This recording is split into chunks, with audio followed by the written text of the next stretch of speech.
दोस्तों, स्वागत है एक बार फिर आपके अपने चैनल पर।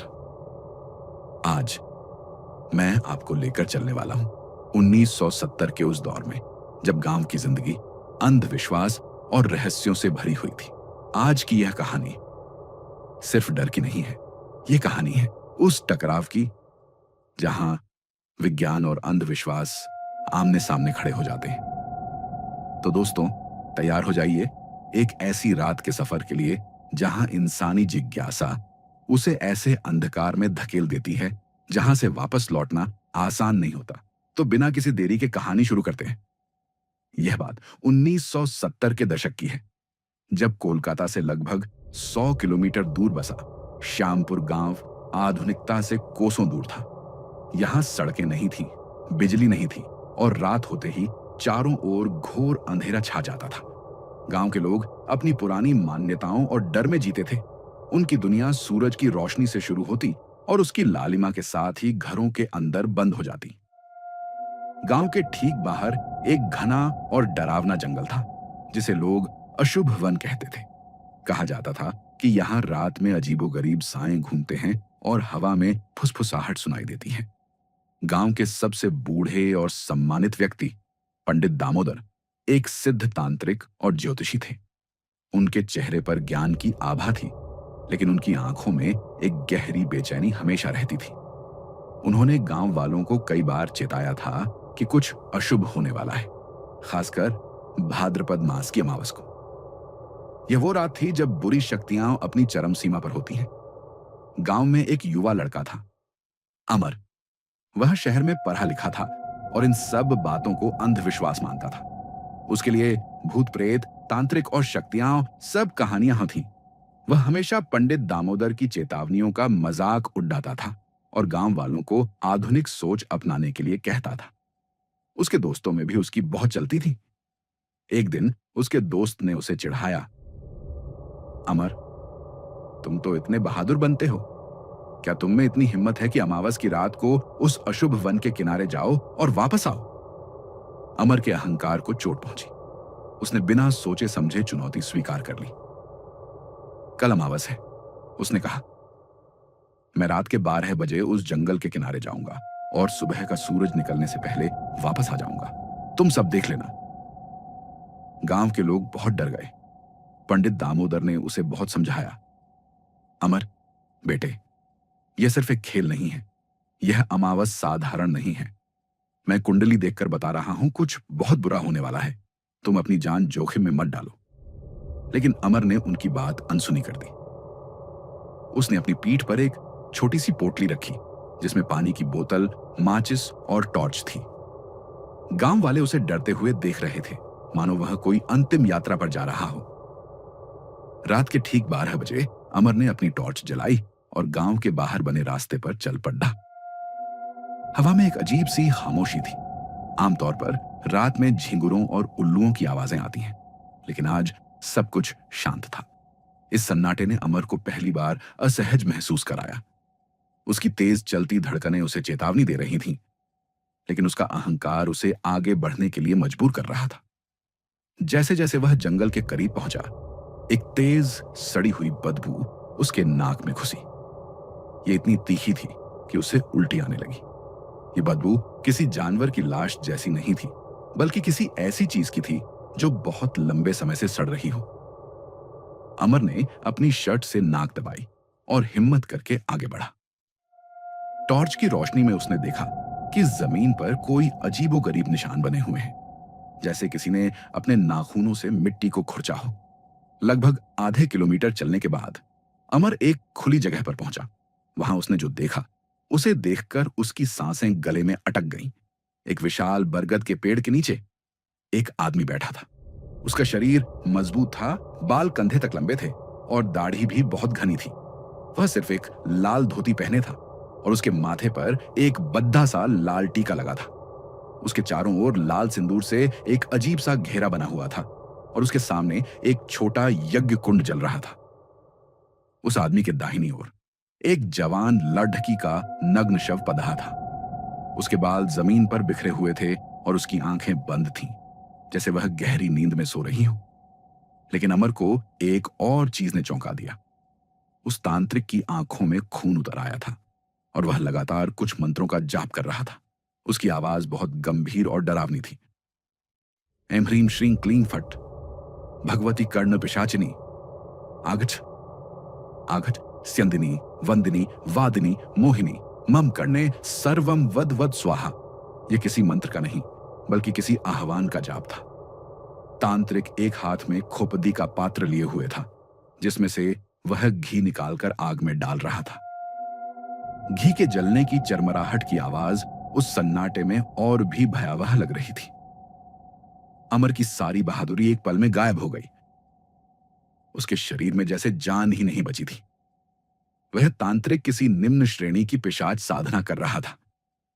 अमर को लगा कि वह कोई भयानक सपना देख रहा है, लेकिन हवा में मौजूद सड़ी हुई बदबू और सामने का भयावह दृश्य सच था।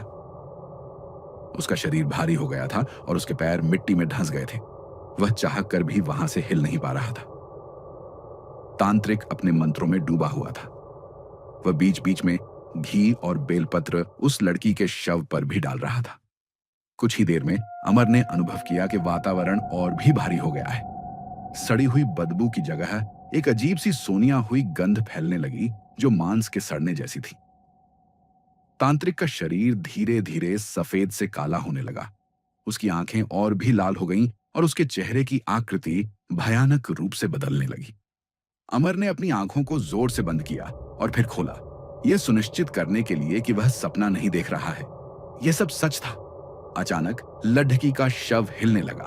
उसके हाथ पैर धीरे धीरे मुड़ने लगे और वह सिर उठाकर बैठ गई। उसकी बंद आंखें अब खुल चुकी थीं, जिनमें कोई पुतली नहीं थी, सिर्फ लाल रंग की रोशनी जल रही थी। तांत्रिक ने एक भयानक हंसी के साथ चिल्लाकर कहा, आ गई तुम। मेरी साधना सिद्ध हुई। आज से तुम मेरी कर्ण पिशाचिनी हो।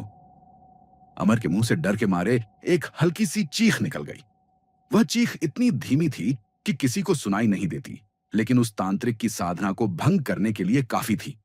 लड़की का शव, जो अभी पूरी तरह से खड़ा भी नहीं हुआ था, अचानक एक जोरदार चीख के साथ जमीन पर गिर पड़ा।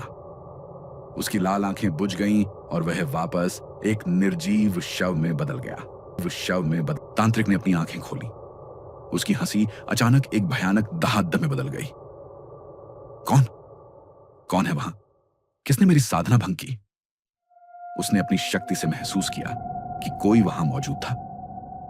अमर ने बिना एक पल भी सोचे अपनी जान बचाने के लिए पूरी ताकत से भागना शुरू कर दिया। वह कच्चे रास्ते, कीचड़ और पत्थरों पर बिना देखे दौड़ रहा था। पीछे मुड़कर देखने की उसकी हिम्मत नहीं थी। उसे सिर्फ एक ही बात याद थी, वह तांत्रिक उसे कभी नहीं छोड़ देगा। भागते भागते अमर की सांसें फूल गईं और उसकी टांगों ने काम करना बंद कर दिया। वह एक नाले में जा गिरा और उसका सिर एक पत्थर से टकरा गया। उसकी आंखें धीरे धीरे बंद हो गईं और वह बेहोश हो गया।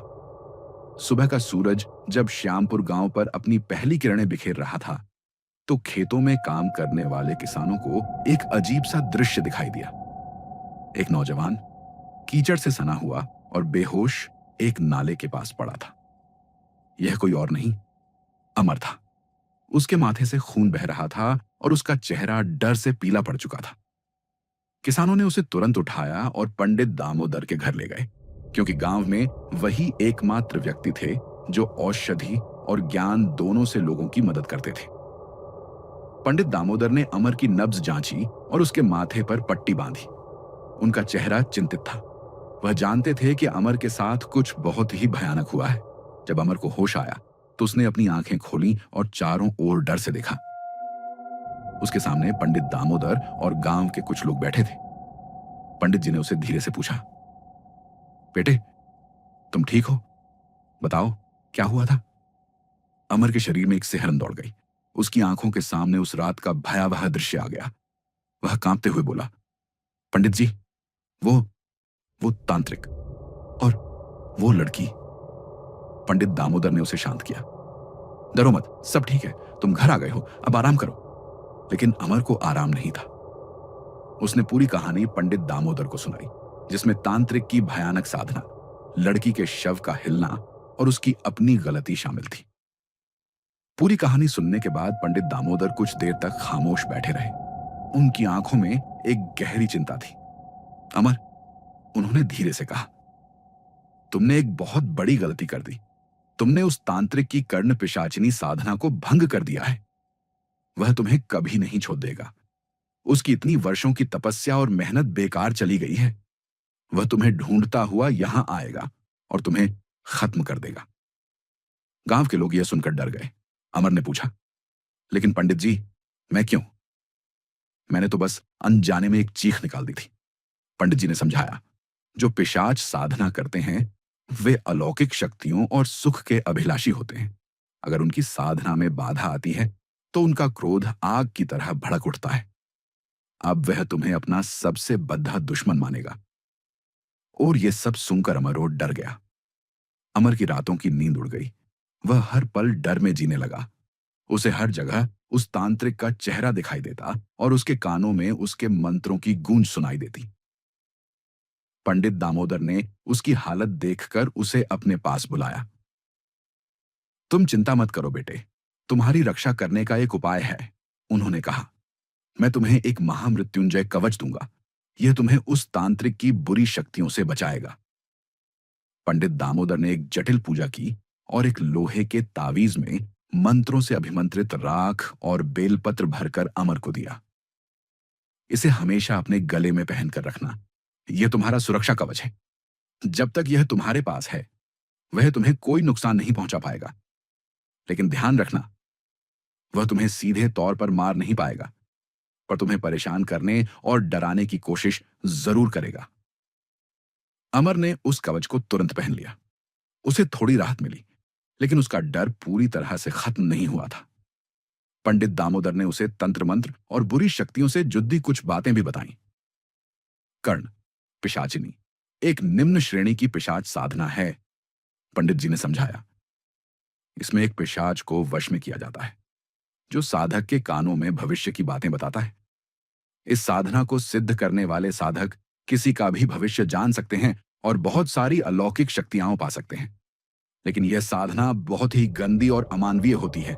साधना के दौरान हवा में लाशों के सड़ने जैसी गंध फैल जाती है और साधक को मांस और मलमूत्र का सेवन करना पड़ता है।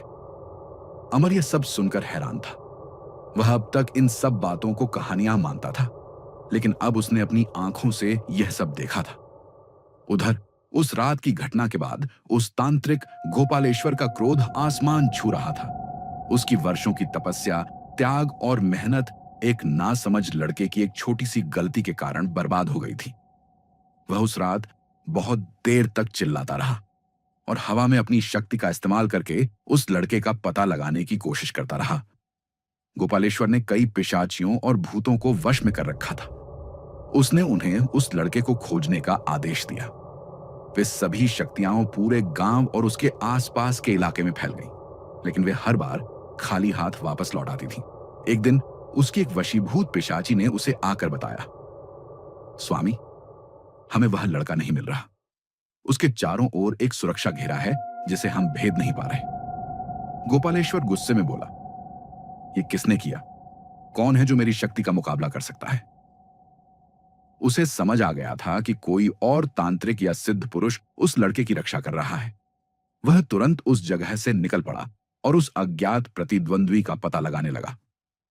वह जानता था कि जब तक वह उस लड़के को खत्म नहीं करेगा, उसकी कर्ण पिशाचिनी साधना कभी पूरी नहीं हो पाएगी।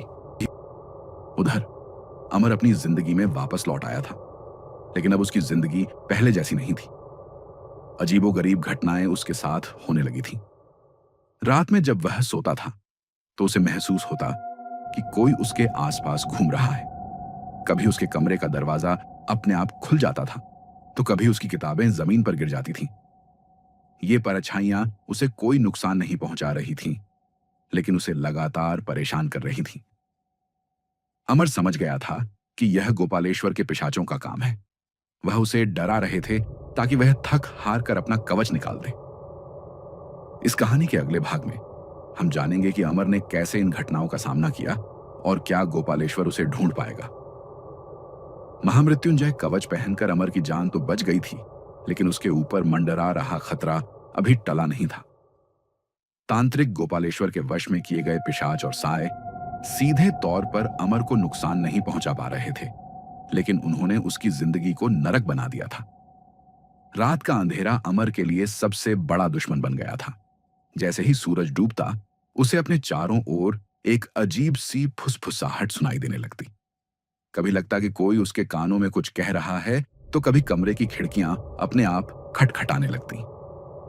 एक रात वह सो रहा था, तभी उसे लगा कि कोई उसके बिस्तर के किनारे बैठा है। उसने डर कर आंखें खोली, लेकिन कुछ दिखाई नहीं दिया। जैसे ही उसने आंखें बंद की, एक ठंडी हवा उसके चेहरे को छूकर गुजरी और एक भयानक हंसी कमरे में गूंज उठी। यह हंसी इतनी डरावनी थी कि अमर का कलेजा मुंह को आ गया। यह सब सिर्फ डराने के लिए नहीं था।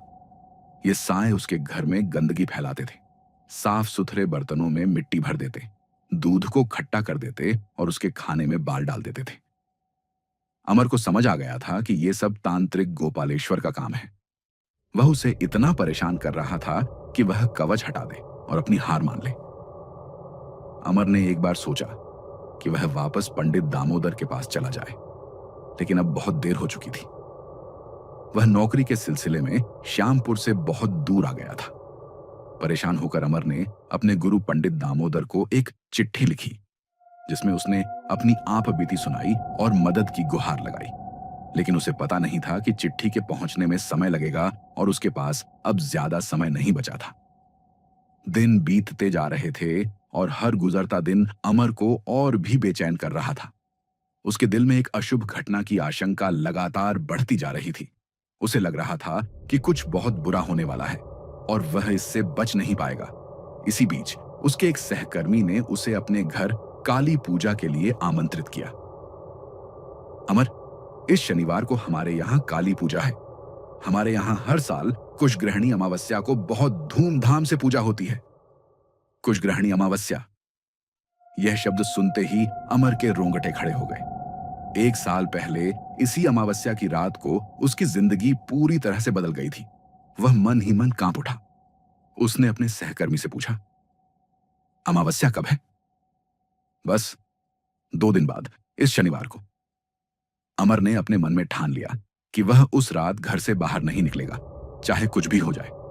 उसने अपने दरवाजे और खिड़कियां बंद कर ली और किसी भी तरह के खतरे से बचने के लिए खुद को कमरे में बंद कर लिया। वह जानता था कि गोपालेश्वर उसका पीछा कर रहा है और यह अमावस्या उसके लिए एक और मौका है। उधर गोपालेश्वर अपने काम में लगा हुआ था। उसने उस लड़के विजयकांत का पता लगा लिया था और इस बार वह कोई गलती नहीं करना चाहता था। उसने उस लड़के का नाम पता कर लिया था, लेकिन उसके पिशाच अभी भी उसे छू भी नहीं पा रहे थे। गोपालेश्वर को पता था कि उस लड़के के पीछे कोई बहुत बड़ी शक्ति है, शायद कोई सिद्ध पुरुष जिसने उसका देह बंधन कर रखा है। गोपालेश्वर ने इस बार एक और खतरनाक योजना बनाई।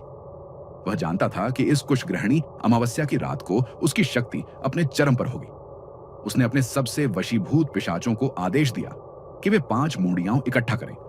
उसे नाग, बंदर, सियार, चंडाल और अकाल मृत्यु से मरे हुए किसी मनुष्य का सिर चाहिए था।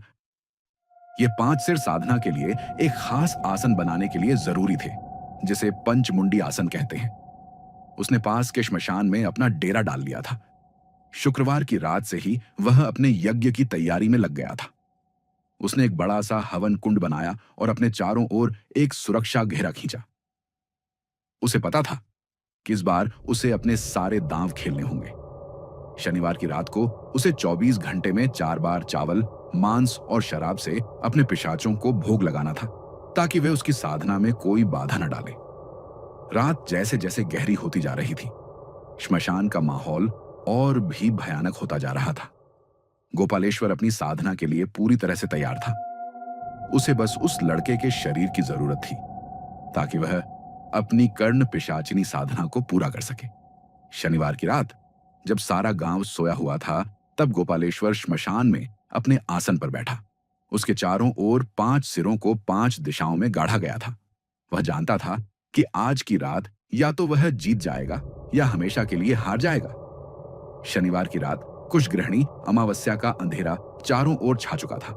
यह एक ऐसी रात थी जब हवा में एक अजीब सी बेचैनी थी, जैसे कोई अदृश्य शक्ति चारों ओर घूम रही हो। अमर ने अपने घर के सभी दरवाजे और खिड़कियां अच्छी तरह से बंद कर ली थीं। वह घर के बीचों बीच बैठा था। उसके गले में महामृत्युंजय कवच था। उसका दिल तेजी से धड़क रहा था और उसकी आंखें चारों ओर घूम रही थीं, मानो किसी अदृश्य खतरे को महसूस कर रही हों।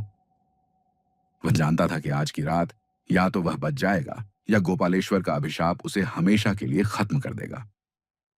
उधर श्मशान में गोपालेश्वर अपने पंचमुंडी आसन पर बैठा हुआ था।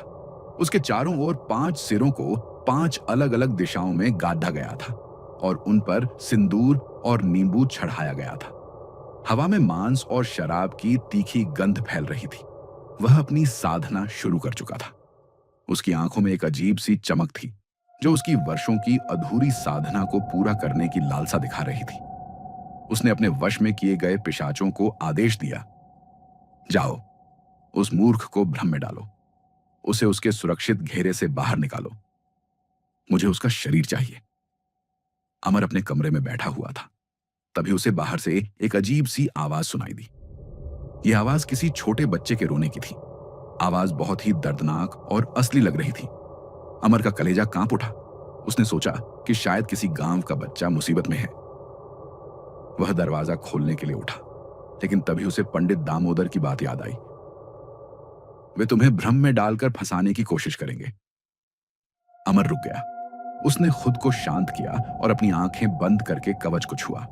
उसने महसूस किया कि बच्चे के रोने की आवाज धीरे धीरे एक भयानक बेजान हंसी में बदल गई। उसने तुरंत समझ लिया कि यह गोपालेश्वर के पिशाचों का जाल था। जब यह तरकीब काम नहीं आई तो एक और आवाज आई। यह उसके पिता की आवाज थी। बेटे अमर, दरवाजा खोलो, हमें आग लगी है। अमर का शरीर डर और चिंता से पसीना पसीना हो गया। उसे अपने पिता की आवाज बहुत असली लग रही थी। वह दरवाजे की ओर बढ़ा, लेकिन फिर रुक गया। उसने अपने मन में सोचा, मेरे पिता तो श्यामपुर में हैं। वे यहां इस रात को कैसे आ सकते हैं? उसने फिर से कवच को छुआ और आंखें बंद कर ली। इस बार उसके पिता की दर्द भरी आवाज एक धीमी और भयानक फुसफुसाहट में बदल गई। तुम बच नहीं पाओगे, तुम बच नहीं पाओगे। गोपालेश्वर अपनी साधना के बीच में ही हंस रहा था।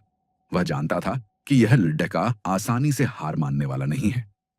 उसने अपनी सारी शक्ति को एक साथ लगाया और एक भयानक हवा का झोंका अमर के घर की ओर भेजा।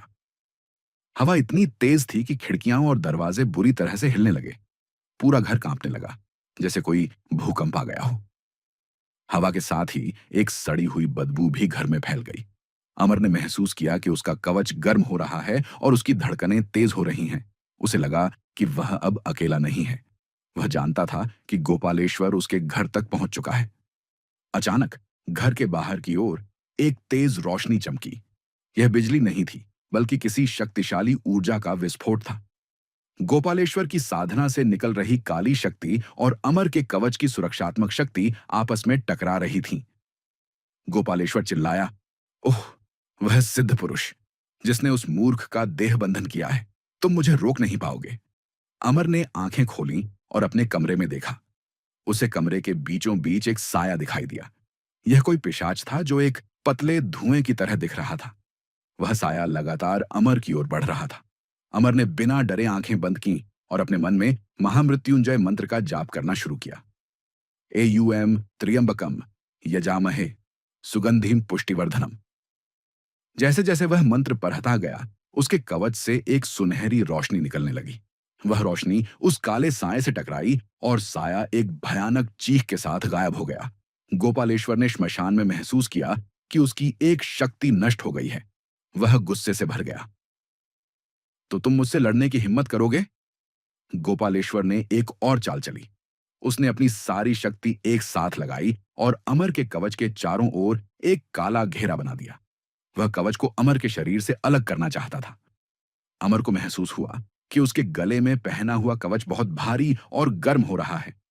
वह अपनी सारी शक्ति लगाकर मंत्र का जाप करता रहा। समय बीतता गया। श्मशान में गोपालेश्वर के चारों ओर की हवा और भी घनी होती गई। वह अपनी सारी शक्ति लगा रहा था, लेकिन अमर का कवच नहीं टूट रहा था। तांत्रिक ने एक और मंत्र का जाप किया और लड़की के शव को अपने पास खींच लिया। वह अंतिम बार कर्ण पिशाचिनी को प्रकट करने की कोशिश कर रहा था। आओ, आ जाओ, वरना मैं उस मूर्ख का खून पी जाऊंगा, उसने चिल्लाकर कहा। लेकिन तभी अमर ने एक आखिरी सांस ली और अपनी पूरी शक्ति से मंत्र का जाप किया। उसकी आवाज में अब कोई डर नहीं था, बल्कि एक विश्वास की शक्ति थी। उस आवाज के साथ ही गोपालेश्वर का पंच मुंडी आसन कांपने लगा। आसन पर लगे 5 सिरों से खून निकलने लगा और वे तेजी से जलने लगे। गोपालेश्वर चिल्लाया, नहीं, यह क्या हो रहा है? उसे समझ नहीं आया कि उसकी साधना क्यों विफल हो रही है। दरअसल अमर के अटूट विश्वास और महामृत्युंजय कवच की शक्ति ने उसकी साधना की नींव को हिला दिया था। साधना में कोई भी बाधा आने पर नकारात्मक ऊर्जा वापस साधक के पास ही लौट आती है। गोपालेश्वर का शरीर धीरे धीरे जलने लगा। उसकी लाल आंखें बुझ गईं और वह उसी आग के कुंड में गिर गया।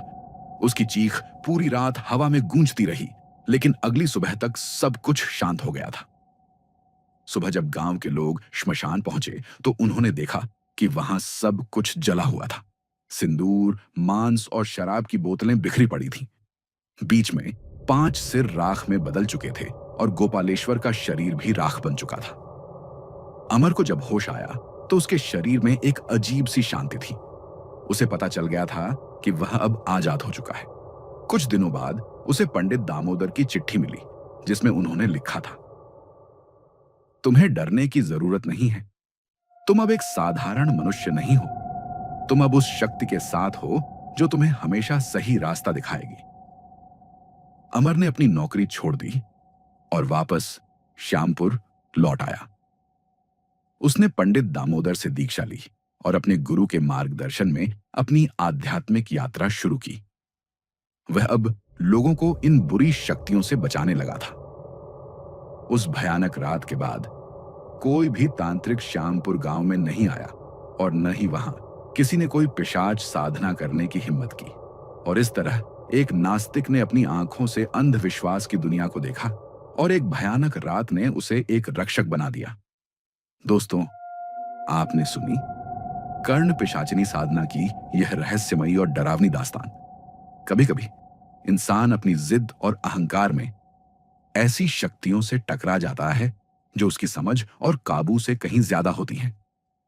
अमर की कहानी हमें यही सिखाती है कि हर रहस्य को जानना जरूरी नहीं होता, क्योंकि कुछ रहस्य इंसान के लिए बने ही नहीं है।